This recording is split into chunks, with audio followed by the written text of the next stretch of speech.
this. I just wanted to see if that spurred any thoughts or if anybody had anything that came to their minds with regard to that.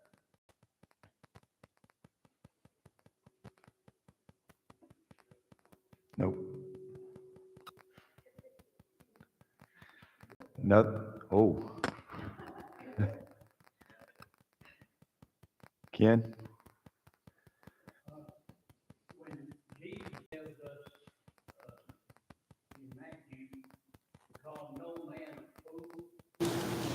There are people who jump on him, Paul, for calling them foolish Galatians, but this is a totally different Greek word.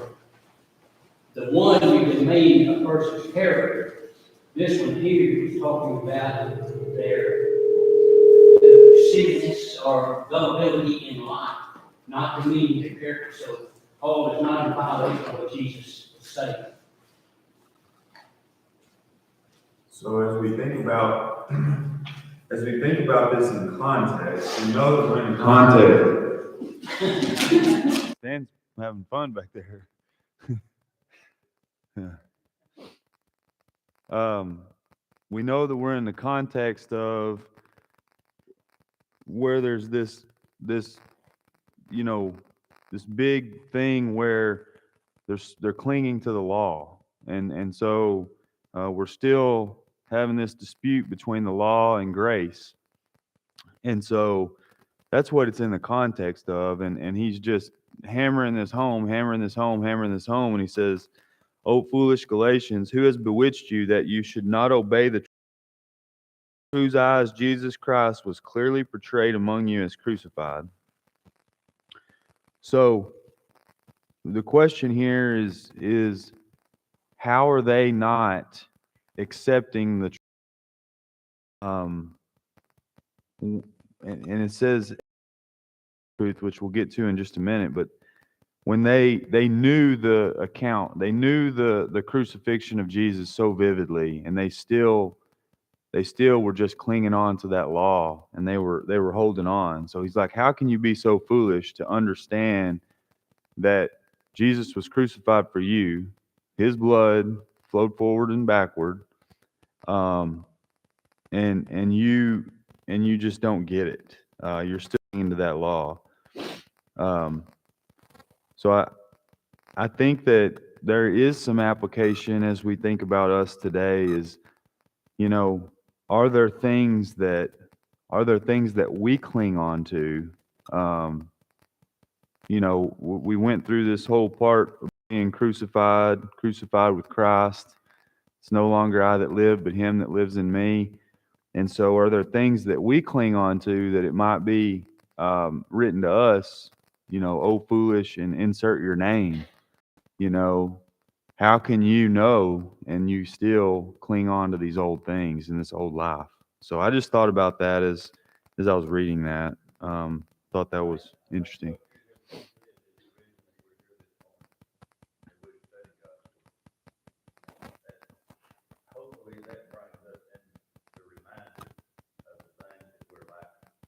And we strive to improve. 2:20. As we read this verse, I think the language in it is interesting. That it says, I don't want to pull up my other version here, but it says, "Obey the truth." It says, "You do not obey the truth." So I don't know. As you think about that, we think about, it doesn't say believe the truth. Here it says obey the truth. And then we'll see in the next verse that it talks about faith. And I just thought how, it's the wisdom of God to use that language there, tying faith and obedience together, and tying that that working faith together. So I thought that was interesting, the language that excuse me, is used there. Any thoughts on that? Ben?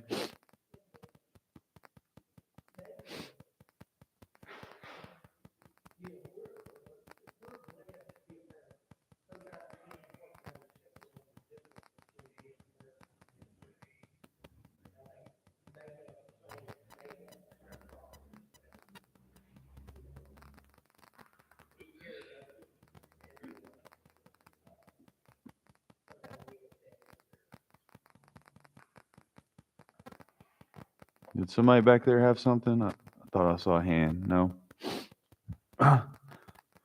um. Yeah, I just thought that was interesting, tying faith and obedience. So as we look at verse 2, it says, This only I want to learn from you. Did you receive the Spirit by the works of the law or by hearing of faith? So if we turn over to Romans 10, 16 and 17, but they have not all obeyed the gospel. For Isaiah says, Lord, who has believed our report? So then faith comes by hearing, and hearing by the word of God. So again here we see verse 16, they have not all obeyed the gospel. And then the next verse it says faith comes by hearing. So again, it's tying faith and obedience together that we have to understand.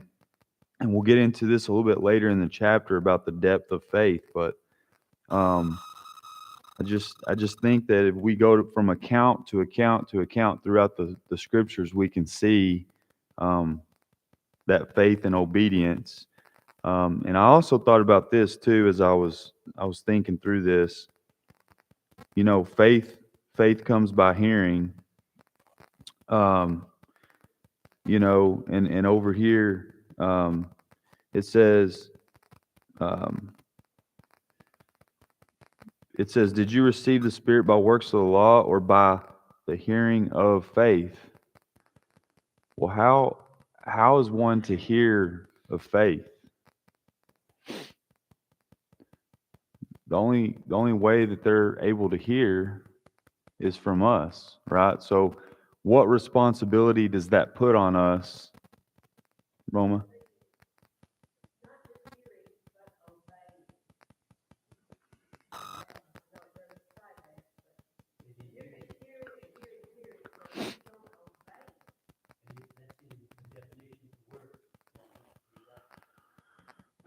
And you know, that brings up a good point because you know, we see all throughout here how it's talking about obeying and obeying the truth as it mentions there in verse 1.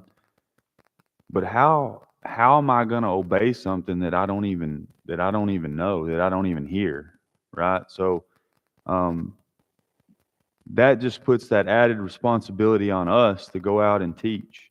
Um, you know, it puts that on us. And how many times do we try to tell our kids something or we teach our kids something, and it's like, okay, well, that was the 77th time I told them, and it finally clicked, right? So, it may take Ken teaching them, and then it may take Roma, and then it may take Dale, and then Carl. I mean, it may take multiple people. So that just puts that added responsibility on us, because if they don't hear, then they can't obey. And so, Sheb.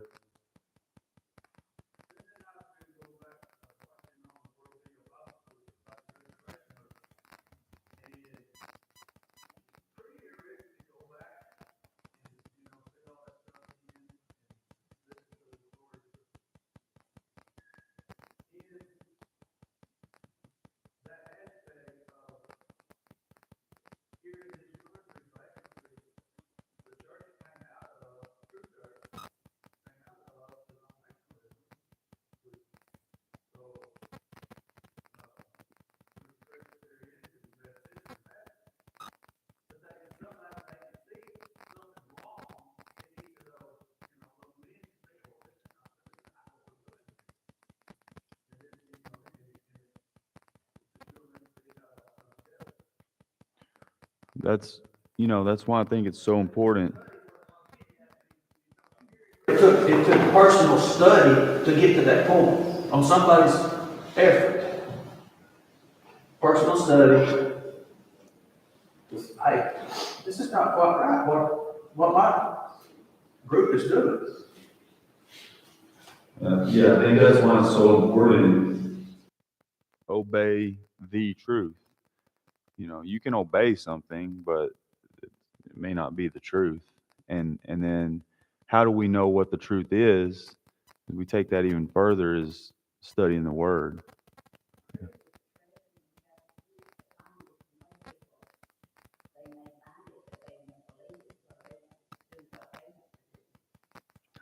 It's a really good point.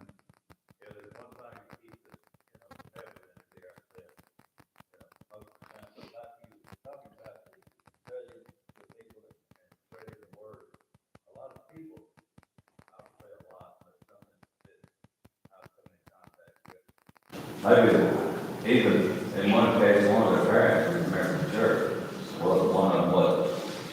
So that causes a problem in itself. But they have heard enough of the Bible, as I would say, go to be dang. They think they're okay, but they're not. They think their prayers are heard, but they're not. They think they have an attitude of God, but they don't.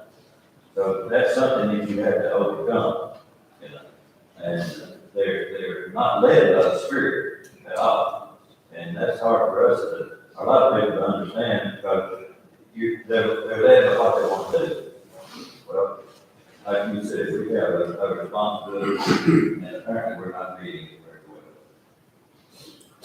And that puts,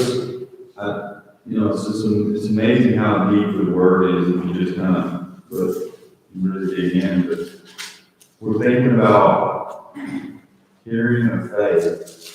When we're talking about us and the responsibility that it puts on us to teach. Well, then you go even deeper, then what responsibility does that put on us to study and to know the word and to know? Because then we can't teach the truth if you don't know it, So it just keeps getting deeper and deeper if you really dive into what this is talking about and saying. Because we don't have, the miraculous, the spirit, the way that, they did in order to originally convert these people. But even in this chapter, he wrote it down. He tells us, they work miracles here at the front and all of that, and provided his spirit, you see the spirit through that, and he still holds it a lot.